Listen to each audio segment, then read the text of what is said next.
Palestra do Guia do Pathwork número 10. Palestra não editada. 19 de agosto de 1957. Realidade. Imagem refletida. Saudações. Trago a vocês as bênçãos de Deus, meus queridos amigos. O homem tem enorme dificuldade de entender o que realmente significa dizer que o céu ou o inferno estão dentro dele. Em geral, o homem acha que se trata de um estado emocional, portanto, algo irreal que não pode ser tocado, porque para o homem, a realidade é aquilo que pode ver e tocar. Seu estado emocional não pode ser visto nem tocado. Quando lhes dizemos que pensamentos e sentimentos são formas, então é um pouco mais fácil entender que essas formas constroem as respectivas esferas. A paisagem, o ambiente, o vestuário, seja o que for, estão em harmonia ou desarmonia, depende, com todos os diversos níveis intermediários. Mas isso ainda não responde à pergunta de como tudo isso pode estar dentro, porque o homem acredita que em seu íntimo não há espaço para estas paisagens e outras esferas. Por mais difícil que seja explicar a questão, procurarei fazer um esboço para que aumentem seu conhecimento nesta área. Assim como o elemento tempo é totalmente diferente na Terra do que é na verdadeira realidade do espírito, também é diferente a dimensão ou, se preferirem, as conotações geográficas, acima, abaixo, direita, esquerda, etc. Isto é, as dimensões que vocês são capazes de compreender na Terra.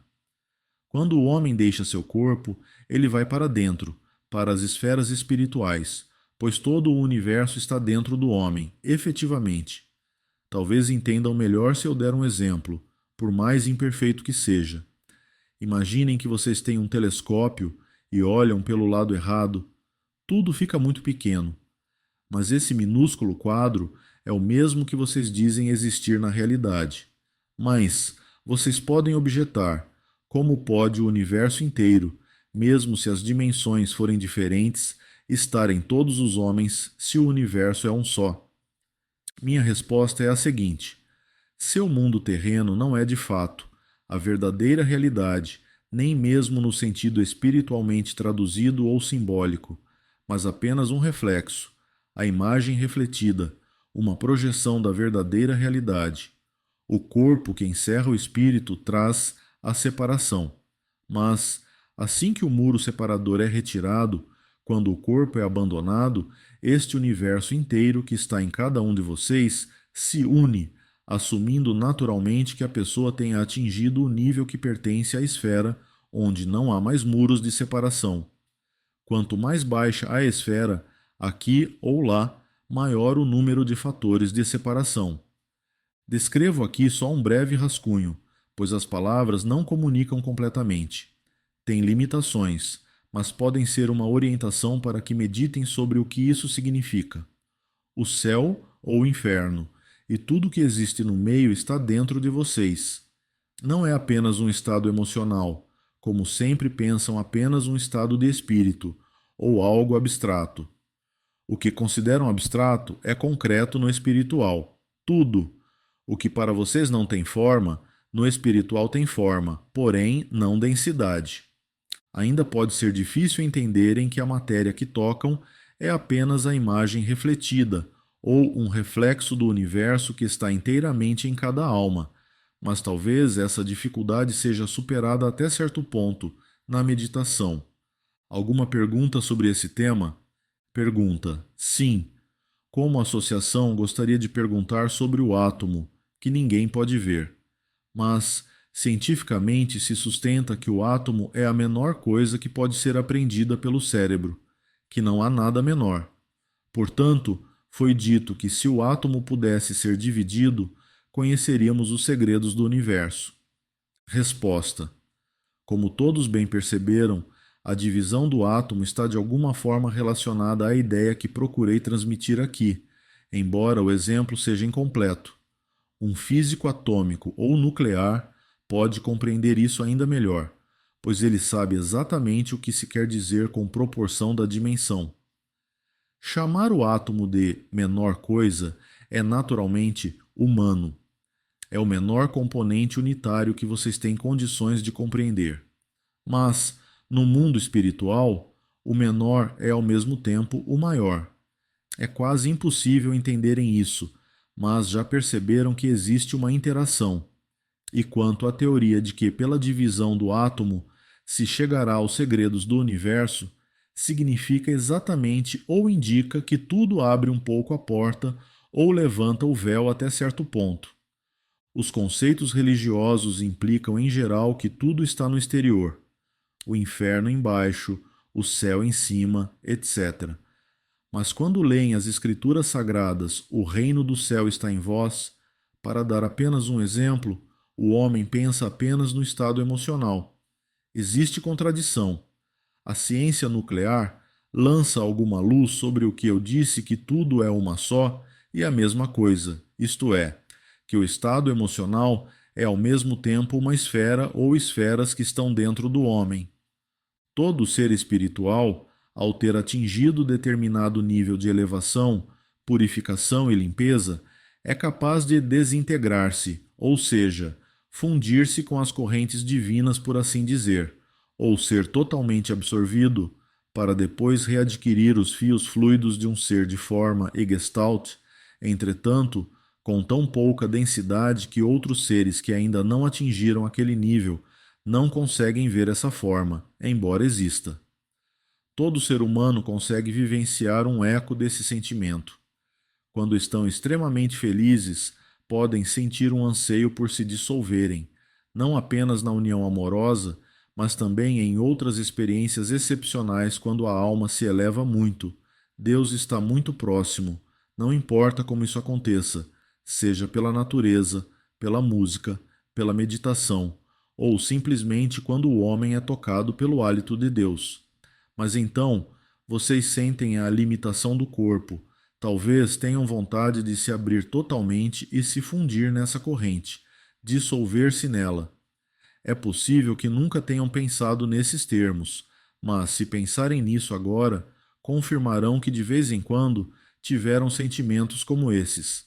Quanto mais impureza houver na alma, ao dizer impuro, não me refiro apenas a falhas e fraquezas, mas também a medos e correntes doentias. Mais medo o homem terá de se dissolver apesar do anseio. Quanto mais o homem crescer espiritualmente, menos resistirá a essa dissolução. Algumas escolas de filosofia e conhecimento entenderam isso e afirmaram que esse é o estado final, com base em sua experiência e compreensão. Mas é um engano dos homens. Essa desintegração e dissolução existem, no entanto, sem perder a individualidade ou a consciência do eu. Mas, como disse antes, esses seres sempre readquirem aqueles fios fluidos, passando assim do estado do puro ser para o estado de ação. Mas o estado de ação necessita da total harmonia do ser. E como Deus é o Criador, portanto o Fazedor, isso também ocorre com ele. Esse elemento de Deus que cria e cria se contrai muitas vezes para esse propósito, na forma mais pura e mais perfeita. Esse elemento de Deus que é e opera, portanto, se dispersa e se funde novamente. Estas realidades do espírito estão quase além da compreensão do homem. Minhas palavras só podem ser agentes de ajuda, e sozinhas não os farão entender isso ou dar-lhes o reconhecimento, mas podem ser a centelha que subitamente acende em vocês uma chama luminosa.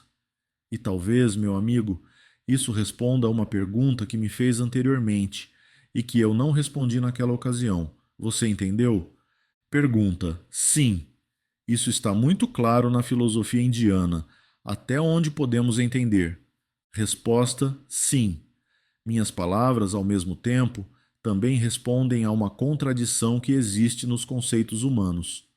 Quanto ao assunto monismo versus dualismo, aqueles que tiveram a experiência de Deus em ser, em se dissolver, julgam que essa é a verdade única e final. Mas aqueles que tiveram a experiência de Deus da outra maneira, de Deus na forma de seu elemento criativo, também acreditam que essa é a verdade final. Assim surge a contradição. Portanto, Eu também disse que ambos estão certos. É fato que todo aspecto de Deus, portanto, é de um ser, mas nem sempre. Às vezes, o ser pode ser dissolvido outra vez, não arbitrariamente, mas de acordo com o ritmo da lei, como já expliquei em relação a todos os outros seres. Mas todos esses aspectos de Deus são personalidades no sentido que procurei delinear aqui. Pergunta: é isso que significa inspirar e expirar prana, estar ligado à nossa respiração em determinado ritmo? Resposta: exatamente. Com isso, você pode fazer conexão com o ritmo cósmico. Pergunta: portanto, prana e respiração, as funções mais essenciais da vida? Resposta: certo. Poderão descobrir e reconhecer muito mais quando meditarem sobre o que eu disse. E agora, meus queridos, como há muitas perguntas que podem se transformar em aprendizado, continuarei a respondê-las. Pergunta: de acordo com o guia, é desejável que nós, do hemisfério ocidental, meditemos sobre a gota e sobre o iceberg, ou sobre o iceberg e a água, como recomendado no ensinamento indiano, ou isso não é bom para nós aqui no Ocidente? Resposta: não se pode generalizar. Depende do caso individual. Nessas áreas, nunca se diz ou isso ou aquilo. Existem casos em que esse procedimento poderia ser a chave para alguém. Em outras ocasiões, se o ensinamento indiano recomendado fosse transmitido a alguém que ainda não está nesse nível ou tem um caráter diferente, indo por uma linha diferente, não contribuiria para o caminho certo. A intuição, a inspiração devem ser usadas. Pergunta: talvez para a finalidade do relaxamento que é necessário? Resposta: sim, está muito certo. Depende de quais são os problemas do indivíduo. Não meditem esquematicamente, mas vejam onde estão e quais são os problemas, bloqueios interiores, falhas, fraquezas. Elas sempre resultam nos principais problemas. Pergunta: de acordo com a astrologia, isso pode ser melhor para as pessoas do tipo terra do que para as do tipo água ou fogo? Ou, se o horóscopo contém muito ar ou água, pode não ser bom. Isso está certo? Resposta: sim. Pergunta: posso fazer a seguinte pergunta? É conceito comum e ensinamento que as encarnações se alternam entre corpo masculino e feminino, isto é, algumas mulheres encarnam como homem da próxima vez. Acredito que a médium disse que o sexo não muda. Seria possível esclarecer? Resposta: está havendo um pequeno mal-entendido. Eu disse que, de vez em quando, há casos em que ocorre essa mudança, mas eu também disse que um ser é fundamentalmente masculino ou feminino. Portanto, em termos gerais, as encarnações são no sexo que corresponde à natureza do ser, por assim dizer. Mas existem casos em que a mudança precisa ocorrer diversas vezes. Eu gostaria de dar a seguinte explicação para isso. Todos vocês sabem que um dia as partes do Ai se unem em um só ser. Isso acontece apenas depois que termina a necessidade de encarnar, às vezes muito mais tarde, quando o elemento feminino e o masculino se tornam um. Pois bem, essa é a etapa final. Portanto, necessariamente antes da queda existiam esses seres unidos. A queda é uma divisão, uma fissura, uma separação do todo que não acontece apenas na divisão, mas inicialmente do todo, de Deus, e posteriormente também em muitas outras divisões. Isso explica os reinos animal, vegetal e mineral. São divisões que continuaram. Este é apenas um comentário para completar a explicação. Na verdade, não tem nada a ver com a sua pergunta. Quanto à sua pergunta, imagine que esta dualidade unida se assemelha a uma bola. Esta bola é composta por elementos masculinos e femininos. Como tudo na criação é masculino ou feminino, existe o princípio masculino em Deus. É o elemento positivo, o criativo, o ativo, o fazedor. Corresponde ao que eu disse na palestra de hoje. Quando Deus retoma a forma para criar, o princípio masculino opera.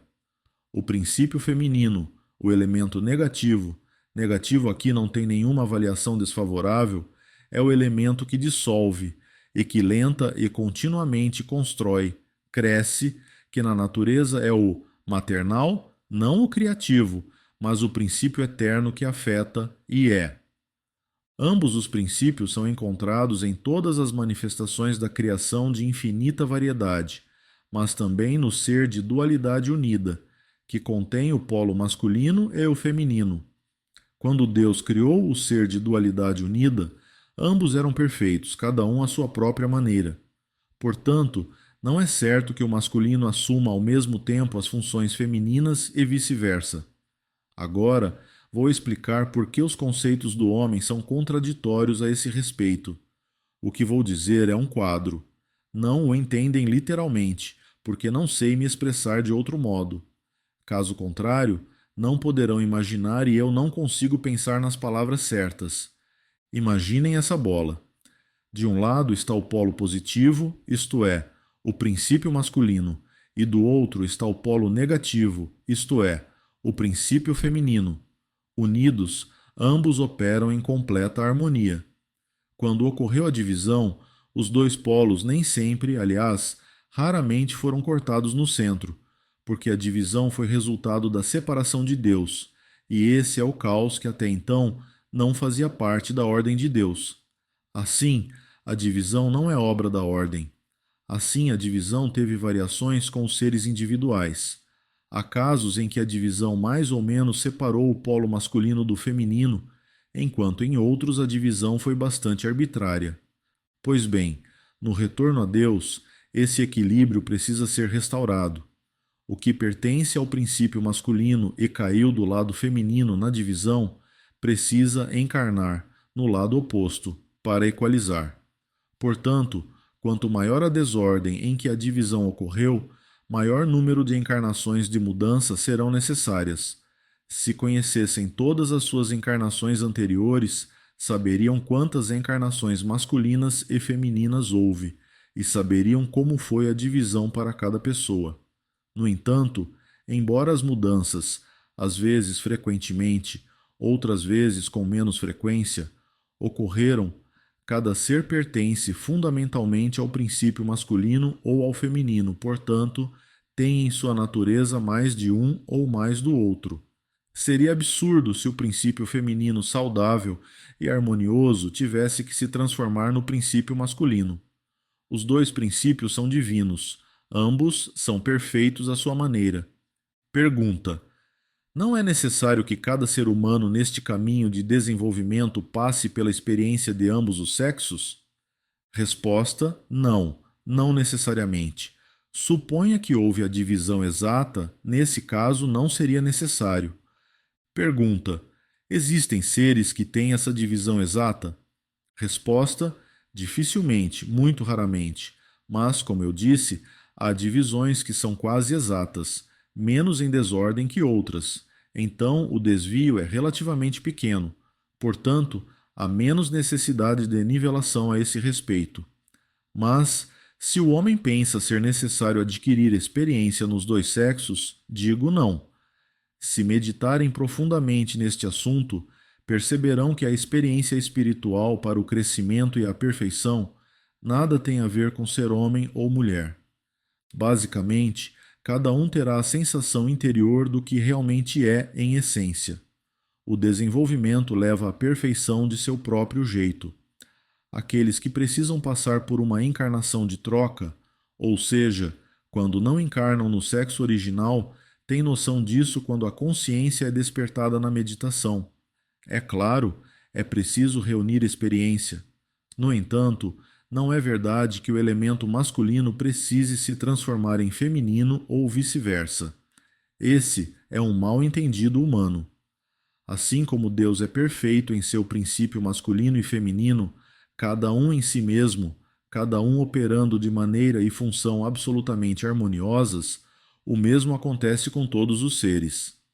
É preciso adquirir, melhor dizendo, atingir a harmonia e adquirir experiência no decorrer do desenvolvimento para restabelecer o ser na perfeição divina. Pergunta: A separação entre o masculino e o feminino continua no ciclo de encarnações ou existe uma união andrógena no espiritual? Resposta: no espiritual existe união. É necessariamente assim.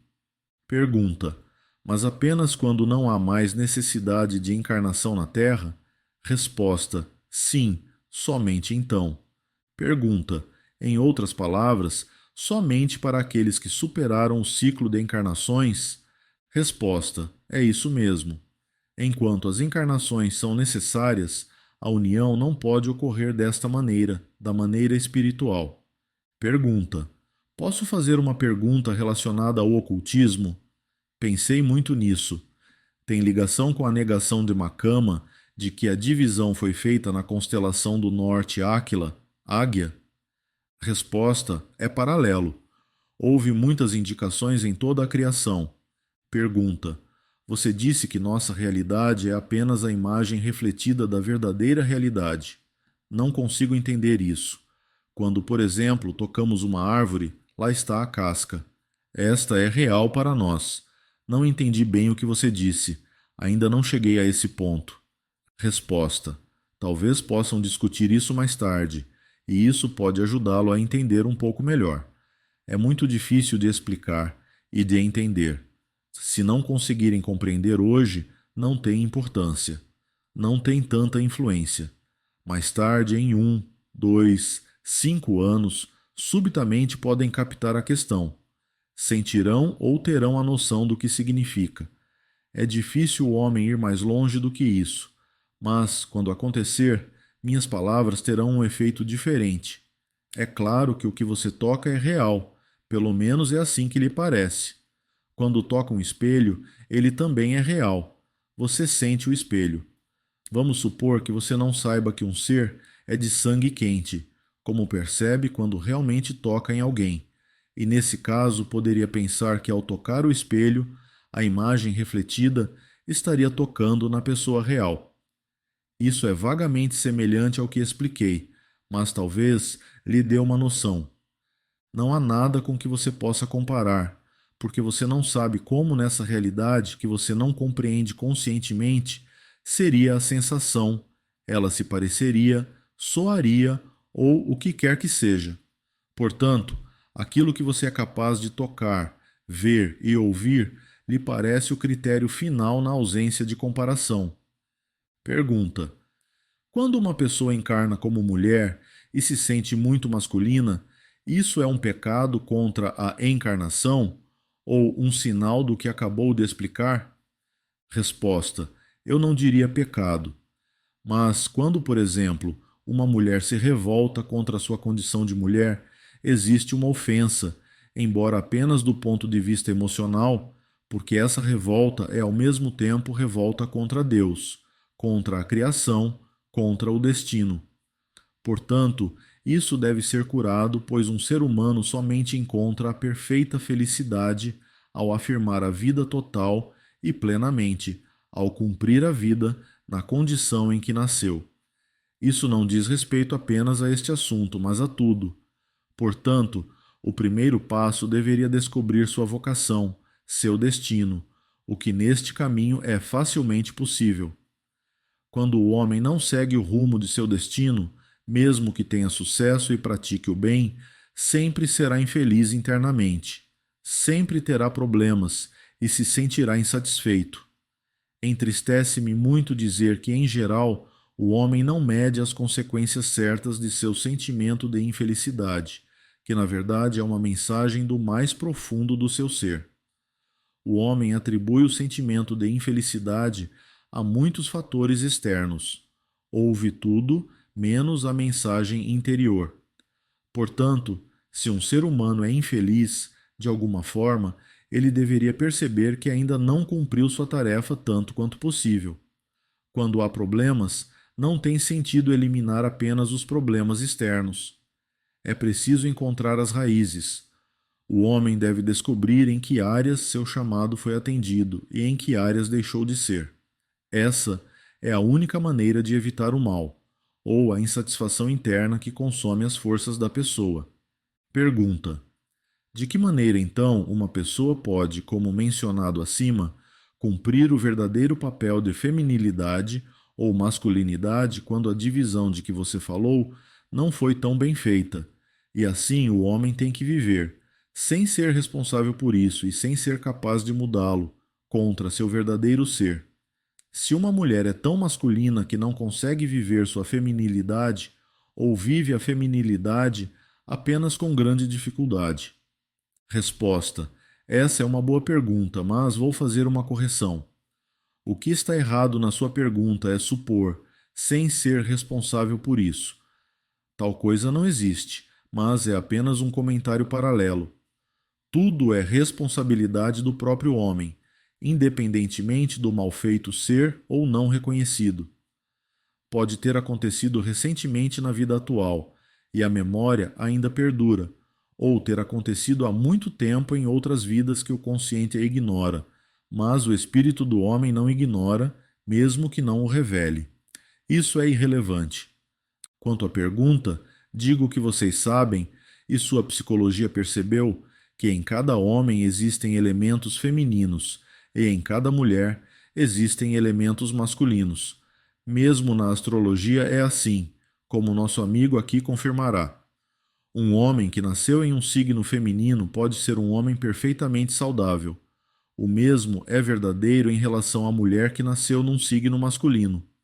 Quanto ao ponto de vista psicológico, é o seguinte: se um ser humano está saudavelmente integrado, o que significa o perfeito cumprimento do destino, acompanhado do maior desenvolvimento pessoal possível, as tendências de elementos do sexo oposto não serão obstáculo para o verdadeiro desabrochar de sua masculinidade ou feminilidade, mas tudo fará progredir e aperfeiçoar a personalidade no maior grau possível. Se, por exemplo, um elemento masculino incomoda a mulher, é porque ela não vive plenamente sua vida no sentido espiritual.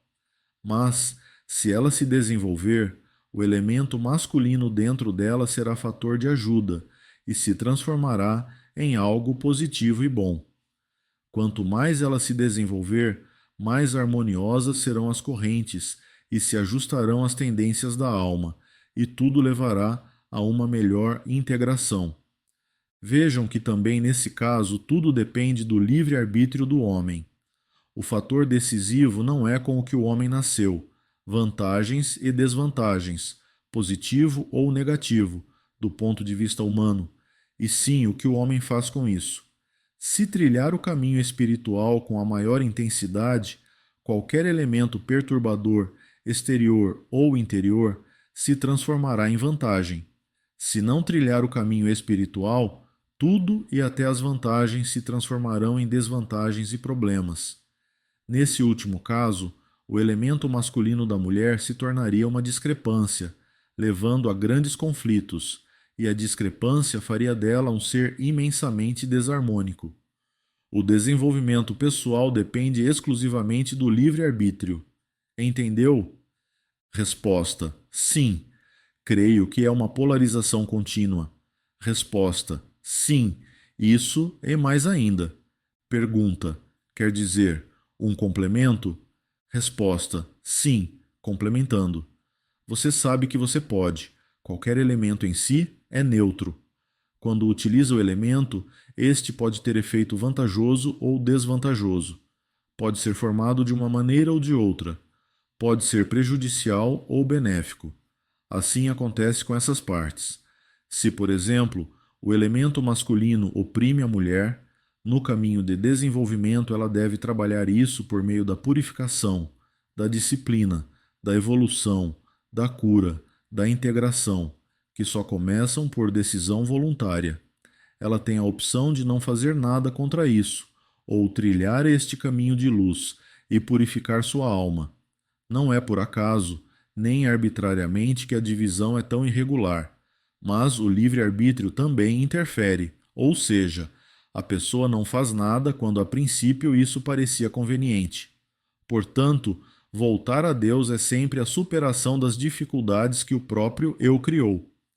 Pergunta: isso seria uma resposta indireta ao problema das mulheres que fazem carreiras? Resposta: sim.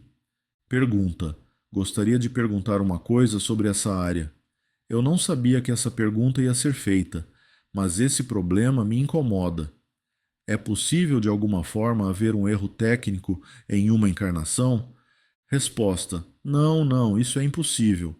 Pergunta: mas tenho visto seres humanos que são 100% femininos, no melhor sentido da palavra, em um corpo masculino. Isso não tem nada a ver com homossexualidade. Que eles sejam também homossexuais não me diz respeito, porque os vejo apenas no plano espiritual. O físico não interessa. Resposta: muitos desses casos são efeitos kármicos que nada têm a ver com o assunto que discutimos, ou apenas indiretamente. Quando um ser humano em encarnação anterior cometeu ofensas contra seu próprio sexo, não preciso entrar em detalhes. Essa mulher precisa nascer como homem e aguentar as consequências ou vice-versa. Pergunta: mas as pessoas a que me refiro não estavam sofrendo, estavam muito felizes. Resposta: o karma não deve envolver sempre apenas o sofrimento. O karma também é o bom, significa a consequência. Mas, nesse caso, não é assim. Mesmo que você não veja o sofrimento ou o problema, pode acreditar em mim. Não é uma vida fácil. Pergunta: e com respeito aos hermafroditas, quando há diferenças masculinas ou femininas? A ciência, acho, registra apenas um caso em que a pessoa era exatamente meio homem, meio mulher, ou nem mesmo um. Resposta: você levantou uma questão interessante porque aí existe uma referência, uma chave. A ciência descobriu somente o que poderia ser uma chave, se a atenção se voltasse para isso e trouxesse as descobertas para áreas das questões relacionadas à criação. Mas uma encarnação assim tão complicada é sempre por razões kármicas. Teríamos que avançar muito para descrever todas as razões, mas com o tempo talvez vocês sejam capazes de entender isso muito melhor, com novos exemplos e algumas explicações, nas quais os casos de tal encarnação ser necessária. Nunca há engano. Pergunta: não existe absolutamente nenhum engano, nenhum erro de espécie alguma na criação toda? Uma infalibilidade de absolutamente 100%? Resposta: exatamente. Pergunta: os acidentes só acontecem para cumprir as leis? Resposta: exatamente. Na maioria dos casos em que, entre homens, há teorias sobre a criação que diferem entre si ou contêm contradições, vocês verão que em cada opinião há um grão de verdade, como eu já disse antes, e, portanto, também na questão se o sexo muda durante várias encarnações versus a suposição de que existem apenas seres masculinos ou femininos. Nesse sentido, um dos conceitos humanos cultua Deus como pessoa, outro conceito experimenta Deus no estado de dissolução. Sempre perceberão que existe um grão de verdade, mesmo em dois conceitos aparentemente contraditórios. No tocante à encarnação, vocês também podem ver que ambos estão certos. Se meditarem a esse respeito, meus amigos, e refletirem sobre tudo que aprenderam e reconheceram, e depois pensarem nos paralelos relativos à verdade, descobrirão na meditação que as coisas precisam ser dessa maneira, que não podem ser de outra forma. As palavras são sempre imperfeitas, também nessa área. Para entender realmente o que digo, é tão difícil traduzir esses conceitos no seu idioma, é imperativo que não se atenham às palavras exatas e à exatidão lógica, por assim dizer, mas que deixem os sentimentos se deterem sem pressa na questão e façam a ligação entre conhecimento e sentimento. Então, o reconhecimento, que não pode ser substituído por palavras, crescerá. Pergunta: não há muita coisa escrita a esse respeito, ou seja, o homem precisa entender por conta própria, com orientação. Essas coisas não estão nos livros. Resposta: mas nos vários campos da filosofia, como em outros, há referências e paralelos, que podem ser comparados com as opiniões existentes e os conceitos religiosos, e depois com as explicações que trago aqui. Pergunta: Gostaria de fazer uma pergunta sobre esse assunto. Eu pensei a respeito e cheguei à conclusão de que o ser espiritual real, que se desenvolve constantemente, existe independentemente de o corpo ser masculino ou feminino. O princípio masculino básico permanece mesmo se a encarnação for num corpo feminino. Mas a condição temporária de mulher não altera o fato de que, na verdade, é um espírito masculino. O que acredito é o essencial.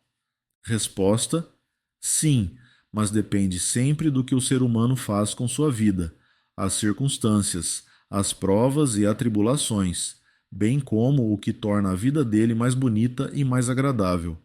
Pergunta: existem dois tipos de meditação, a espiritualmente ativa e outra, a emocional, que envolve mais os sentimentos. Por exemplo, aquietai-vos e sabei que eu sou Deus, sem pensar, simplesmente deixando penetrar o princípio eterno de Deus? Está certo isso? Resposta: certíssimo. Aqui você tem outro paralelo. Mesmo na meditação existe o princípio masculino e no princípio feminino. Um é ativo, com participação dos pensamentos, portanto, masculino. O outro é mais passivo, envolvendo os sentimentos, fluindo, portanto, feminino. Ambos podem ser muito importantes. Em certa fase do desenvolvimento, pode ser mais importante cultivar um tipo, e em outras ocasiões, o outro. Mas, em geral, o que causa mais dificuldade deve ser praticado com mais frequência, porque pode haver necessidade de instaurar o equilíbrio naquela área. Pergunta: sim, mas se a pessoa já passou pela outra fase, a ativa, por exemplo, e se acha que não seria negligência iniciar a outra, mas isso é feito para aprender de outro modo? Resposta: sim, isso está bem. Talvez deva ser feito para instaurar o equilíbrio. Pergunta: ouvi falar de ensinamentos orientais segundo os quais uma pessoa pode reencarnar em um corpo não humano. Isso é certo? Resposta: não, não é. Pergunta: a inclinação metafísica é um dom de Deus porque oferece a possibilidade de se aproximar de Deus quando a pessoa se empenha nisso. Os seres humanos escolhidos recebem esse dom por causa da encarnação anterior, ou como uma prova. Por outro lado, se a pessoa não desenvolver de fato esse dom, seria negado a ela na encarnação seguinte? Resposta: na verdade, você fez duas perguntas, e vou responder a ambas. Naturalmente, isso pode ser frequentemente o caso. Se o homem lutou e venceu, leva os frutos para a próxima vida, como podem ver na astrologia também. E alguns desses dons se desenvolvem muito tranquilamente, enquanto outros exigem muitas batalhas até a vitória. Então a pessoa pode receber o dom na vida seguinte, de modo que tudo será facilmente conseguido. Por outro lado, há casos em que se trata de uma prova, onde a experiência interior é obtida para guiar o homem no caminho e acelerar a evolução. Pode então ser assim. Um ser humano trouxe determinados créditos que não são necessariamente conectados ao espiritual. São apenas alguns créditos. Quando ele volta ao mundo espiritual, os créditos entram em vigor de acordo com a lei. Quando se discute a encarnação seguinte, existe sempre planejamento frequente.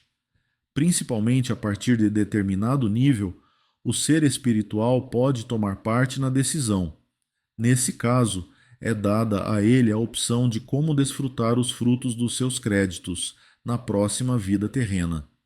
Embora esse espírito ainda não tenha trabalhado no seu desenvolvimento espiritual, pode desejar tal experiência, com base em outros créditos conquistados. É diferente do primeiro caso, porque se o ser espiritual voltar à Terra, precisará trabalhar com afinco para evoluir espiritualmente. No primeiro caso mencionado, o ser humano já tem créditos espirituais de uma vida anterior. Tais seres espirituais agora podem escolher. Um quer viver com seus créditos transformados em excelente saúde, outro quer riqueza, etc. E um terceiro pode querer progredir mais depressa espiritualmente. Este já entendeu que os prazeres terrestres temporários são pequenos, comparados com a felicidade do progresso espiritual. Agora, os seres elevados do mundo de Deus encarregados de tomar a decisão dizem: não posso lhe dar evolução espiritual sem nenhum esforço, mas, por causa dos seus créditos, posso ajudá-lo de modo que na sua próxima vida serão oferecidas a você algumas coisas que exigirão uma decisão baseada no livre-arbítrio. Não será sem esforço, mas você será guiado de modo a ser mais fácil aproveitar a oportunidade. A decisão e a batalha são sempre esforço pessoal para atingir a felicidade da libertação espiritual. Quanto à segunda parte da pergunta, naturalmente, é assim: quando o homem tem a possibilidade de trilhar este caminho e não o faz, a porta se fecha por um tempo maior. Nem preciso confirmar isso, porque, se pensar nisso, tem de ser assim se o homem não aproveitar a possibilidade de atingir essa aventura, seja pelo motivo que for por comodismo, preguiça, vaidade ou vergonha, que podem fazer com que pareça aparentemente impossível que ele se abra. Porque se ele resiste, então envolve sempre uma falha pessoal, por mais que ele possa se enganar a respeito. E as falhas devem ser superadas, principalmente aquelas que fecham a porta do caminho espiritual. Isso também terá suas próprias consequências, e esse ser humano precisará lutar sempre mais e se empenhar muito mais para fazer progresso espiritual, pois a disciplina e a superação serão mais difíceis, mas a necessidade não diminuirá pelo adiamento. Sim, é apenas um adiamento, não pode ser evitado.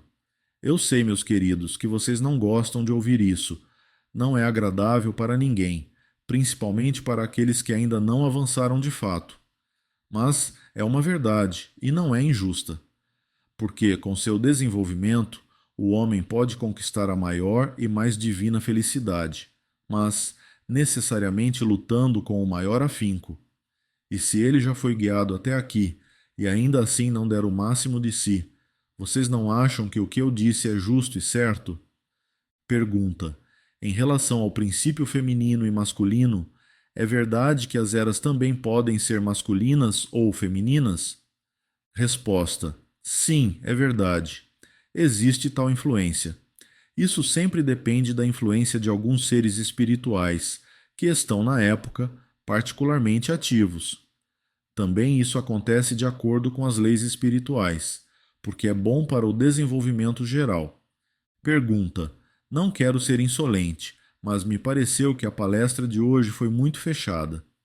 Parece que você teve dificuldade em romper a barreira da médium. Por que isso aconteceu?